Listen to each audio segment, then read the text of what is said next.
vamos a la casa del Señor. Plantados están nuestros pies dentro de tus puertas, oh Jerusalén. Jerusalén que está edificada como ciudad compacta, bien unida, a la cual suben las tribus del Señor, lo cual es ordenanza para Israel, para alabar el nombre del Señor, porque ahí se establecieron tronos para juicio, los tronos de la casa de David. Oren ustedes por la paz de Jerusalén. Sean prosperados los que te amen. Haya paz dentro de tus muros y prosperidad en tus palacios. Por amor de mis hermanos y de mis amigos, diré ahora, sea la paz en ti. Por amor de la casa del Señor nuestro Dios, procuraré tu bien. Gracias a Dios por su palabra. Este salmo se trata de la alegría y la oración del salmista sobre la presencia de Dios con su pueblo. Y es interesante que hay muchas personas en este mundo que quieren experimentar la presencia de Dios en sus vidas. Algunos intentan experimentar esta presencia a través de la meditación o de peregrinaciones a lugares sagrados. Otros, como en la Iglesia Católica, dicen que podés experimentar la presencia de Dios por medio de la misa. Otros dicen que si realmente querés experimentar la presencia de Dios, tenés que hablar en lenguas o algo así. Y todos estos son intentos de experimentar de una manera real y personal la presencia de Dios. Y quiero decir que este deseo no es malo, es un deseo natural y bueno, como vamos a ver en este salmo. Pero también vamos a ver qué dice la Biblia sobre cómo podemos experimentar la presencia de Dios en nuestras vidas hoy. Bueno, estamos en el medio de una serie de sermones sobre los salmos de ascenso. Y como ya aprendimos, son salmos que los judíos cantaban mientras viajaban a Jerusalén para asistir a festivales o ofrecer sacrificios. Son canciones cantadas por personas nostálgicas. Incluso María y José, cuando fueron a Jerusalén con un joven Jesús, en Lucas capítulo 2, probablemente estuvieron cantando estos salmos. Incluso Jesús con sus discípulos, cuando entraron a Jerusalén, estuvieron cantando estos salmos. Y podemos ver una progresión. En Salmo 120, vemos que el salmista está afuera de Jerusalén con ganas de ir. En Salmo 121, el salmista está en ruta, está yendo a Jerusalén. Como dice en versículo 1, levantaré mis ojos a los montes. Está hablando sobre Jerusalén. Pero en nuestro salmo para hoy, el salmista ya está en Jerusalén y listo para adorar a Dios en el templo. Dice en versículo 2, plantados están nuestros pies dentro de tus puertas, oh Jerusalén. Vamos a ver este salmo en tres partes. Primero, los versículos 3 a 5, que nos enseñan o nos recuerdan sobre la importancia de la ciudad de Jerusalén. Y número 2, y debido a esa importancia, los versículos 6 a 9 son un llamado a la oración por esta ciudad. Y al final vamos a ver versículos 1 y 2, yo sé que es al revés, pero así es. Y estos primeros dos versículos hablan de la alegría de la presencia de Dios con su pueblo. Entonces, primero, la importancia de Jerusalén. Primero vemos en versículo 3, y ahí tenemos una descripción física de la ciudad de Jerusalén. Es una ciudad compacta y bien unida, dice la palabra. Y sabemos que Jerusalén es una ciudad y era una ciudad situada en los montes. Tiene una elevación de unos 760 metros Y era una ciudad que estaba rodeada en casi todos los lados por barrancos. Ahora, el salmista no solo está dando datos sobre la ciudad para aquellos a quienes les gusta la geografía. Su punto es que es una ciudad que fue fundada de tal manera que es más fácil de proteger y defender. Él está diciendo, esta ciudad es segura. El primer día que mi familia y yo estuvimos acá en Córdoba, hace algunos 3 años, fuimos con Pastor Sam al monumento a la fundación de la ciudad de Córdoba. Y bueno, luego fuimos a Grido para comer helado, obviamente, pero primero fuimos a este monumento y está en barrio Yapeyú. Y ahí es donde la ciudad de Córdoba fue fundada por Jerónimo Luis de Cabrera hace muchos años. Bueno, cuando vas a este lugar, este monumento, tenés una gran vista de la ciudad porque está en una colina, está alta. Es una gran vista, pero como podés imaginar, no fue un lugar fácil de defender. Entonces, algunos años después, trasladaron la ciudad a donde está ahora el centro. Y se dice que eligieron este nuevo lugar porque ofrecía más protección. Estaba rodeada por 2 cursos de agua, el Suquía y la Cañada, y rodeada por las barrancas del sur y del norte. Entonces era más segura este lugar. Ese es el punto del salmista en versículo 3. Había muchas personas y muchas naciones que querían atacar y destruir Jerusalén. Pero era una ciudad fundada en una buena ubicación. Estaba segura. Era una ciudad físicamente unida. En versículo 4 dice que también Jerusalén era una ciudad importante religiosamente, era una ciudad espiritualmente unida. El salmista dice que es una ciudad a la cual las tribus del Señor suben para adorar a Dios según las ordenanzas para Israel. Y tenemos que entender que Jerusalén no era grande. Entonces muchos de los judíos, según sus tribus, vivían fuera de la ciudad. Entonces para ir y adorar a Dios, tuvieron que viajar. Entonces cuando llegó el momento de estos festivales o sacrificios, todas las tribus viajarían a Jerusalén, sin importar las diferencias o desacuerdos que tenían. Durante este tiempo, todos estaban unidos. Tenían un propósito común y un deseo que los unía. Vinieron como tribus separadas, pero todos eran del Señor. Venían a adorar al Señor en el templo. Entonces, Jerusalén era un lugar donde todos venían a adorar. El salmista menciona que había ordenanzas para Israel que ordenaban a los israelitas ir a adorar y ofrecer sacrificios varias veces en el año en Jerusalén y en el templo. Y hay muchos versículos en el Antiguo Testamento que muestran eso, pero voy a leer uno desde Deuteronomio capítulo 12 que dice: buscarán, ustedes judíos, buscarán al Señor en el lugar en que el Señor, su Dios, escoja de todas sus tribus, para poner ahí su nombre para su morada, y ahí ustedes irán. Y sabemos ahora que está hablando sobre Jerusalén y el templo.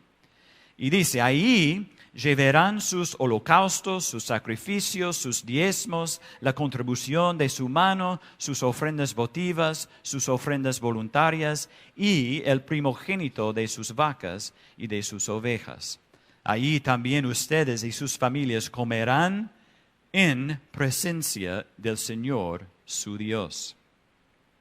Entonces vemos que había un mandamiento de que debían ir al lugar que Dios elegiría, su templo, donde moraría su presencia, y ahí ofrecerían sacrificios, sacrificios que les dan perdón de sus pecados.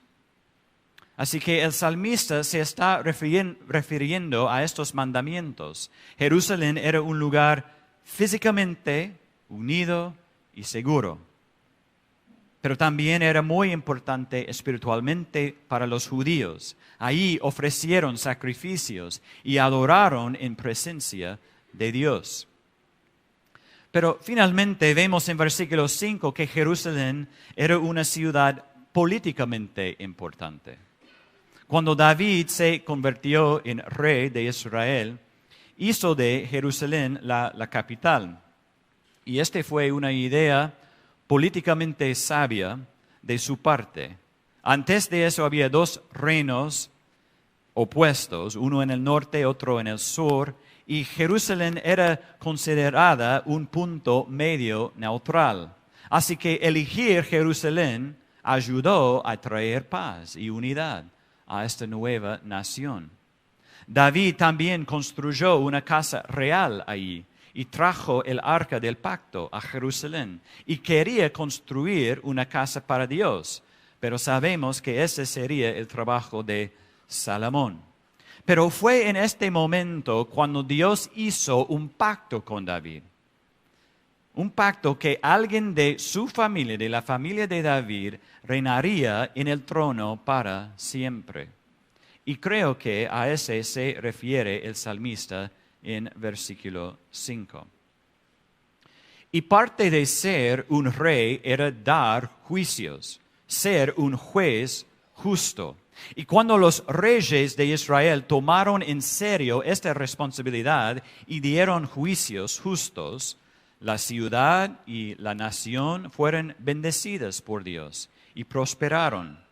Pero cuando descuidaron esta responsabilidad, hubo muchos problemas. Entonces el salmista celebra que Jerusalén es un lugar donde uno puede encontrar justicia. Entonces aquí en estos versículos el salmista nos recuerda y nos muestra las glorias de Israel. Es una ciudad físicamente unida, espiritualmente unida y políticamente unida y importante. Bueno, con esa descripción y comprensión de Jerusalén, no es una sorpresa que en los próximos versículos encontremos un llamado a orar por la paz de Jerusalén. Todas estas cosas son ciertas acerca de esta bendita ciudad. Por lo tanto, oren ustedes por la paz de Jerusalén. Si la unidad y el perdón y la alegría y la justicia se siguen encontrando en Jerusalén, deben llamar a Dios y orar para que mantenga la paz. Esto es la idea. Y el salmista no solo llama a otros a orar por el bien de la ciudad. En los siguientes versículos, él mismo ora, en versículos 6 a 8. Vemos que no solo está motivado por sus propios deseos de prosperidad y seguridad, sino también por su familia y sus amigos. Él quiere que ellos también tengan la alegría de una Jerusalén segura y protegida. Tenemos que entender esta oración por la paz como algo más que un deseo de evitar la guerra. Eso es ciertamente parte de ello, pero el salmista sabe que sin paz en Jerusalén, ¿cómo encontrará el pueblo el perdón? Si no pueden ir al templo para ofrecer sacrificios, ¿cómo van a tener el perdón de sus pecados? Si no pueden ir a la ciudad, ¿cómo encontrarán justicia en sus asuntos? Entonces, por su propio bien y el de su familia y amigos, el salmista llama a la oración, pero no solo eso, en realidad él ora. Y no solo eso, en el versículo 9 dice que motivado por el amor a la casa de Dios, él trabajará por el bien de Jerusalén. Él va a hacer algo. Hermanos, Podemos aprender mucho sobre la oración por leer los salmos. En cierto sentido, eso es lo que son los salmos, son oraciones. Y leerlos nos enseña cómo orar. Y aquí vemos que no solo debemos llamar a otros a orar, sino que debemos orar nosotros mismos también. Y no solo debemos orar, sino que también debemos actuar, debemos hacer algo al respecto. Y no es decir que orar no sea hacer. A veces escucho a las personas que dicen, bueno, no podemos hacer nada sobre esta situación, solamente podemos orar. Pero hermanos, no creamos que orar no es nada. Creemos que orar es algo enorme. Como creyentes, cuando oramos, no estamos haciendo algo que esperamos nos traiga paz interior. Cuando oramos, estamos hablando con el Dios Todopoderoso del universo.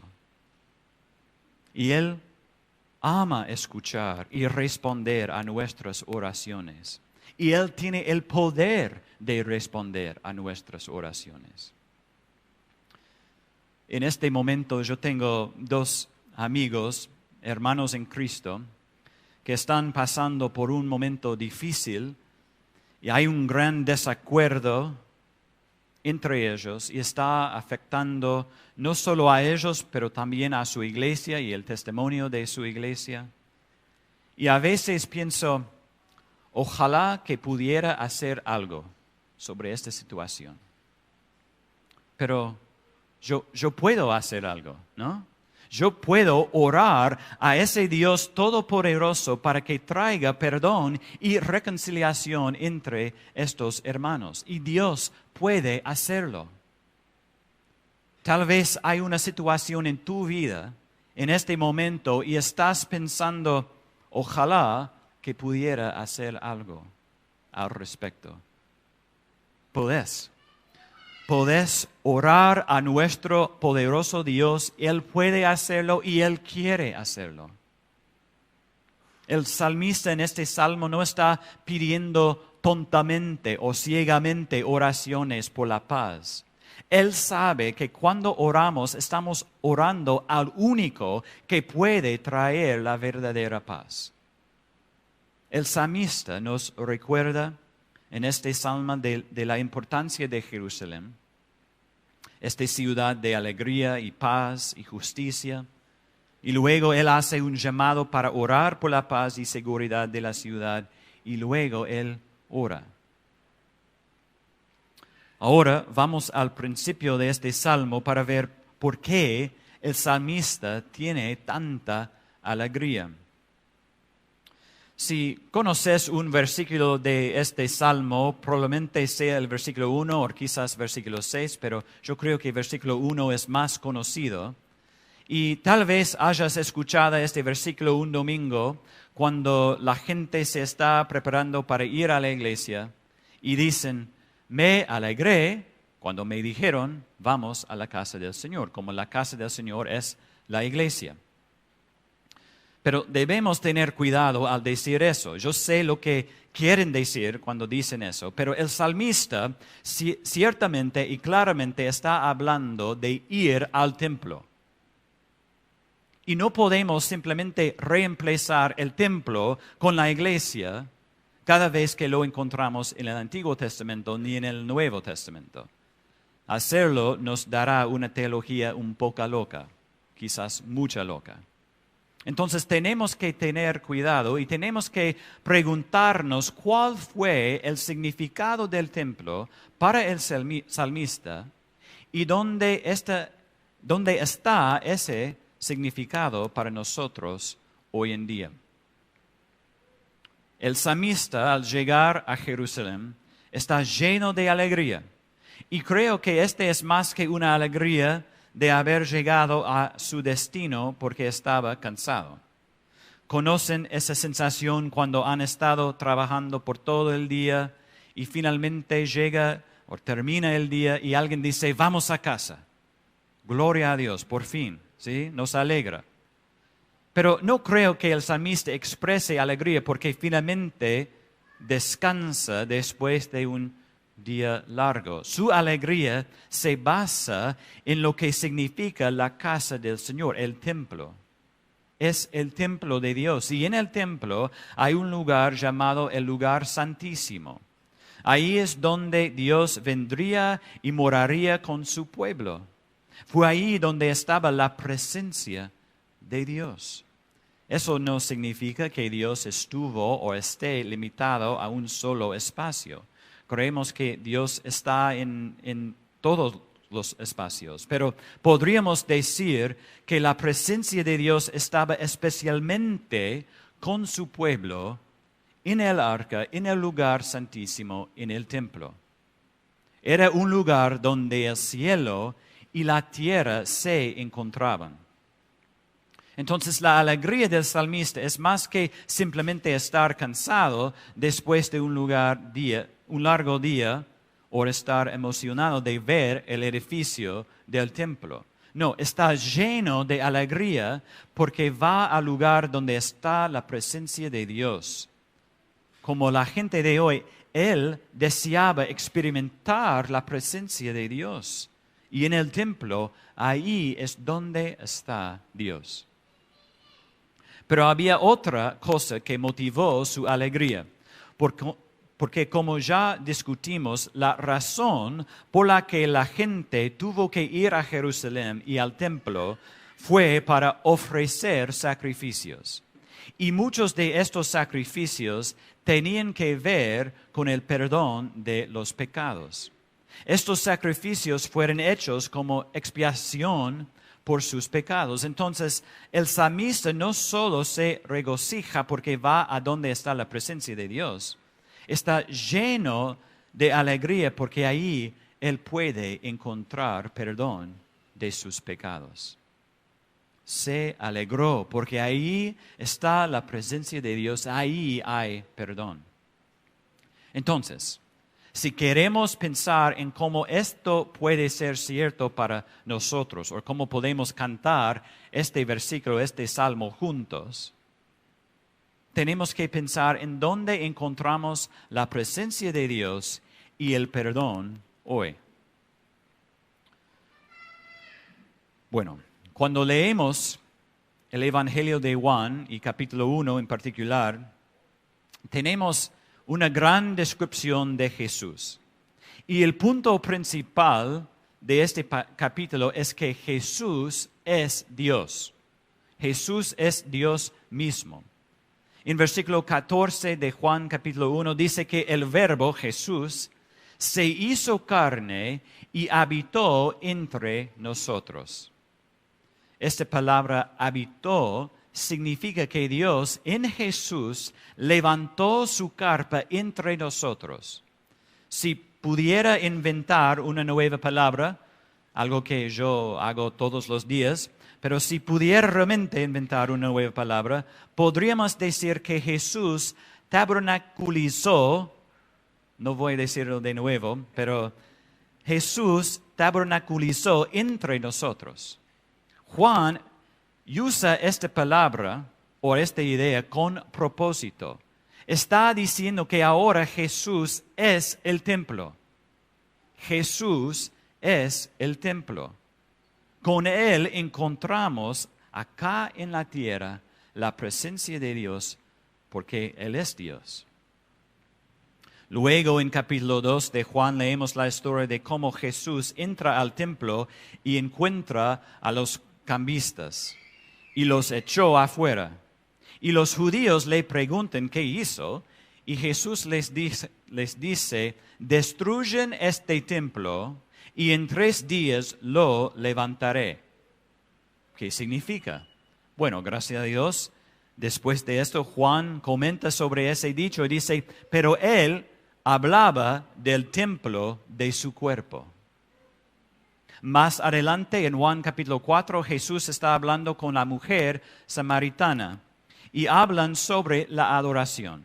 Y la pregunta es, ¿deberían adorar en Samaria, donde los samaritanos creen que deberían adorar, o deberían adorar en Jerusalén, donde los judíos creen deberían adorar. Realmente es una cuestión sobre dónde está la presencia de Dios, en Samaria o en Jerusalén. En respuesta, Jesús dice, mujer, crea lo que te digo. La hora viene cuando ni en este monte, en Samaria, ni en Jerusalén, en el templo, adorarán ustedes al Padre. La hora viene y ahora es cuando los verdaderos adoradores adorarán al Padre en espíritu y en verdad, porque ciertamente a los tales el Padre busca que lo adoren. Jesús está diciendo nuevamente que la adoración no está ahí en ese templo en Jerusalén ni en Samaria, porque la adoración viene a Él. Él dice, yo soy el templo. Bueno, un pasaje más para mostrar esto. Cuando Jesús llama a Natanael para ser uno de sus discípulos, Natanael se sorprende de lo que Jesús sabe sobre su vida. Y Jesús dice, no te sorprendes de esto, verás cosas mucho más grandes que estas. Entonces él dice, en verdad les digo que verán el cielo abierto y a los ángeles de Dios subiendo y bajando sobre el Hijo del Hombre. Antes, la conexión entre el cielo y la tierra era el templo. Pero ahora Jesús dice, yo, el Hijo del Hombre, soy esa conexión entre el cielo y la tierra. Entonces, está claro que Jesús es el templo. El salmista se regocijó porque iba al templo, al lugar donde podía experimentar la presencia de Dios y encontrar el perdón de sus pecados. Pero ahora Jesús es el templo. Él es donde vamos para encontrar la presencia de Dios. Él es donde vamos para encontrar el perdón de nuestros pecados. Me alegra cuando me dicen, vamos a Jesús, porque ahí hay la presencia de Dios y ahí hay el perdón. Si nunca has experimentado la presencia de Dios, o si nunca has experimentado el perdón de los pecados, la mejor noticia que tenemos para ti es que vamos a Jesús. Por eso existe esta iglesia, para proclamar las buenas noticias de que Cristo vino, la presencia misma de Dios en esta tierra, y Él vivió una vida perfecta y sacrificó su vida por nosotros. La razón por la que el salmista subía al templo era para ofrecer sacrificios por su pecado, algo que tenía que hacer una y otra vez. Pero en lugar de nosotros ofreciendo sacrificios por los pecados una y otra vez, Jesús se ofreció a sí mismo como el último sacrificio. Él llevó la pena de nuestros pecados y sacrificó su vida para que todos los que se aparten de su pecado y pongan su fe y confianza en Él, tengan un perdón de pecados verdadero. Estas son las buenas noticias del Evangelio. Vamos a Jesús. Jesús es el templo. Podemos ir a Él para experimentar la presencia de Dios y el perdón de pecados. Más adelante en el Nuevo Testamento, Pablo les dice a los creyentes en Corinto, ¿no saben que ustedes son templo de Dios y que el Espíritu de Dios habita en ustedes? Si alguno destruye el templo de Dios, Dios lo destruiría a él, porque el templo de Dios es santo y eso es lo que ustedes son. Pablo ahora llama a los creyentes el templo de Dios. ¿Por qué? ¿Cómo? Porque el Espíritu de Dios mora en los creyentes, mora en nosotros. Su presencia está con nosotros. Dios está con nosotros a través del Espíritu Santo. Somos el templo de Dios. Y hay mucho más que podríamos decir sobre este tema, pero sabemos que el templo es donde habita la presencia de Dios y es donde brilla la gloria de Dios. Y eso es exactamente lo que nosotros como creyentes y como iglesia estamos llamados a hacer. Refleja la gloria de Dios porque el Espíritu de Dios mora en nosotros. Obviamente no estamos haciendo sacrificios por el pecado, porque el sacrificio de Cristo fue un sacrificio una vez para siempre. Pero sí, la Biblia nos llama a presentar nuestros cuerpos como sacrificio vivo y santo. Hemos visto que podemos experimentar la presencia de Dios en Cristo, uniéndonos a Él en la fe. Ahí también encontramos perdón de pecados. También hemos visto que podemos experimentar la presencia de Dios en la iglesia, no el edificio, sino la gente, porque en los creyentes mora el Espíritu de Dios, somos su templo. Estamos llamados a hacer esta conexión entre el cielo y la tierra acá en este mundo. Pero hay un sentido en el que estamos esperando la finalización del templo. Ese lugar donde podemos estar en la presencia de Dios. Sí, podemos experimentar su presencia ahora a través de Cristo, a través de su palabra, a través de su iglesia. Pero si seguimos el tema del templo a través de las Escrituras, vemos que hay algo más grande que estamos esperando.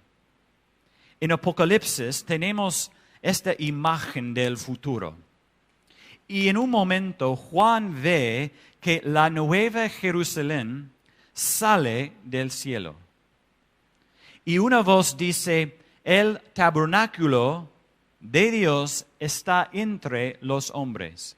Y Él habitará entre ellos, y ellos serán su pueblo, y Dios mismo estará entre ellos. Él enjugará toda lágrima de sus ojos, y ya no habrá muerte, ni habrá más duelo, ni clamor, ni dolor, porque las primeras cosas han pasado. Más tarde, en Apocalipsis, dice que las dimensiones de esta nueva ciudad, su altura, ancho y largo, son todas iguales. Es decir, que esta nueva ciudad es un cubo. Es interesante porque el único otro lugar en la Biblia que se describe de esa manera es el lugar santísimo en el templo. Pero en este caso, en la nueva ciudad, toda la ciudad es un cubo. Así que no sorprende que leamos a Juan decir que no vi en ella, en esa nueva ciudad, templo alguno. No hay templo. Porque su templo es el Señor, el Dios Todopoderoso y el Cordero. La ciudad no tiene necesidad de sol ni de luna que la iluminen, porque la gloria de Dios la ilumina. Y el Cordero es su lumbrera. Las naciones andarán a su luz y los reyes de la tierra traerán a ella su gloria. Hermanos, estamos esperando esta ciudad, donde al igual que con el antiguo templo, mora la presencia y la gloria de Dios. Y las bendiciones son claras. En esa nueva ciudad no hay dolor, no hay muerte, no hay llanto. Y al igual que en el antiguo templo, como nos dijo el salmista, donde las diferentes tribus, a pesar de sus diferencias, vinieron y se unieron ahí, así también en la nueva ciudad.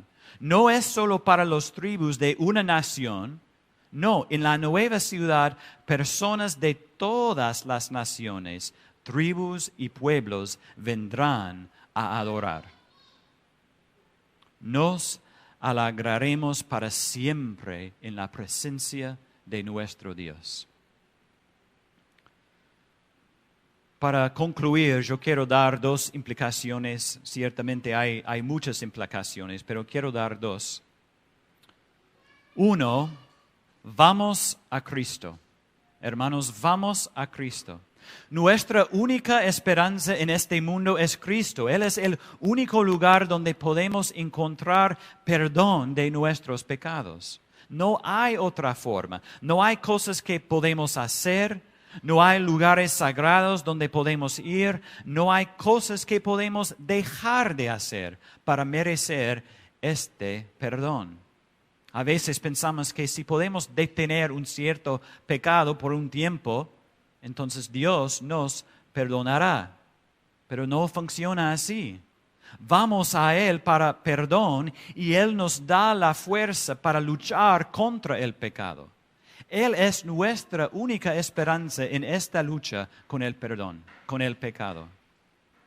Y si nunca has experimentado el perdón de los pecados, ve hacia a Cristo. La Biblia dice que si confesamos nuestros pecados, Dios es fiel y justo para perdonarnos los pecados y para limpiarnos de toda maldad. No necesitamos temer, no necesitamos pensar que nuestros pecados son demasiado grandes o demasiado malos. Hay perdón en Cristo. Y cuando Cristo perdona, la Biblia dice que como está lejos el oriente del occidente, así Dios alejó de nosotros nuestros pecados. Entonces, si Dios te ha perdonado, sos perdonado de verdad. Y si realmente somos perdonados, tenemos la libertad de perdonar a los demás. ¿Quiénes somos para no perdonar a otros cuando Dios nos ha perdonado libremente? Ve hacia a Cristo. Ahí encontrarás la presencia de Dios y su amoroso y completo perdón. La segunda implicación. Compartamos estas buenas noticias. Y eso puede parecer algo básico, normal, obvio, pero hay un componente misionero en el templo. Ya notamos como el salmista señala que todas las tribus suben al templo. De hecho, cuando se dedicó el templo, Salomón oró para que debido al templo, todos los pueblos de la tierra conocieran el nombre del Señor y le temieran. Isaías dijo que el templo se llamaría una casa de oración para todos los pueblos. Sabemos que Jesús trajo la salvación no solo para los judíos, sino también para los gentiles, es decir, todos los pueblos. Y en la nueva ciudad, la nueva Jerusalén, no es solo un lugar para judíos, sino que es un lugar hacia donde caminan las naciones, donde los reyes de la tierra van a glorificar a Dios, donde hay personas de todas las naciones, de todas las tribus, pueblos y lenguas. Entonces, hermanos, nuestra misión es clara: señalar al mundo a Cristo, donde hay presencia y gloria de Dios y donde hay perdón. Pero también nuestro campo misionero es claro, hasta los confines de la tierra. Hermanos, alegrémonos sabiendo que podemos experimentar la presencia de Dios y trabajemos juntos de llevar las buenas noticias del perdón de pecados hasta los confines de la tierra. Y veamos con anticipación la nueva Jerusalén, donde estaremos siempre en la presencia de Dios y adoraremos a quien nos ha dado perdón y vida. Amén. Oramos. Padre Celestial, te damos gracias por tu palabra. Ayúdanos a ser fieles a la misión que nos has dado. Ayúdanos, Señor, no ser solamente oidores de la palabra, pero también hacedores de tu palabra. Ayúdanos y danos la fuerza. En el nombre de Jesús. Amén.